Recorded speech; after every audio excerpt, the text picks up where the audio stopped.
বিএনপির ৪৭তম প্রতিষ্ঠাবার্ষিকী উপলক্ষে দেশের বিভিন্ন জেলায় নানা কর্মসূচি পালন করেছেন দলটির নেতাকর্মীরা। শনিবার সকালে নারায়ণগঞ্জের ফতুল্লার পঞ্চবটি এলাকায় ফ্রি মেডিকেল ক্যাম্পের আয়োজন করা হয়। যৌথ উদ্যোগে এই কার্যক্রম পরিচালনা করেন আফিয়া জালাল ফাউন্ডেশন এবং জান্নাহা ফাউন্ডেশন। এ সময় ২,০০০ অসহায় রোগীর মাঝে চিকিৎসা সেবা এবং বিনামূল্যে ওষুধ বিতরণ করা হয়।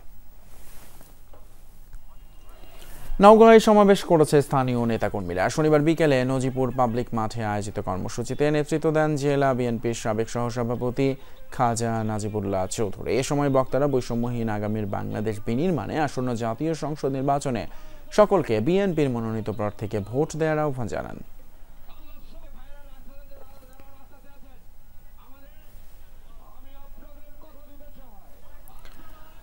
এছাড়া নারায়ণগঞ্জের রূপগঞ্জে দলীয় এক কর্মসূচিতে অংশ নিয়ে বিএনপি ঢাকা বিভাগের সাংগঠনিক সম্পাদক কাজী সৈয়দুল আলম বাবু বলেছেন, শেখ হাসিনার পালানোর মাধ্যমে দেশ স্বৈরাচার মুক্ত হলেও দেশের মানুষ এখনো গণতন্ত্রের স্বাদ পায়নি।